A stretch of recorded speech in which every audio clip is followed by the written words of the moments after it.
Seorang istri jadi korban kekerasan rumah tangga, kaki kiri korban cedera parah setelah dipotong suaminya. Nyawa korban terselamatkan dan masih dirawat di rumah sakit dan kasus ini tengah ditangani kepolisian. Seorang istri Niputuka terbaring lemah di rumah sakit Sanglah pasca menjalani operasi kaki kiri. Korban dianiaya suaminya sendiri KDAP di rumah kosnya di kawasan Canggu, Kuta Utara Selasa kemarin.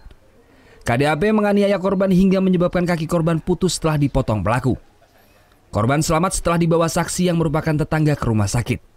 Pihak keluarga belum mengetahui pasti motif penganiayaan tersebut. Masih agak trauma mungkin dia, dan kondisinya mungkin belum tahu dia kakinya merasa terpotong gitu.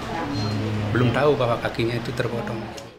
Pihak keluarga korban telah menyerahkan kasus ini sepenuhnya kepada kepolisian. Sementara pelaku KDAP yang berprofesi sebagai supir pariwisata kini sudah ditahan di Polres Badung.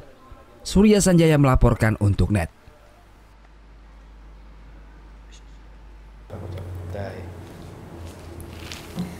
Udah selesai kan nontonnya? Nah, jadi jangan lupa buat like, komen, dan subscribe ya.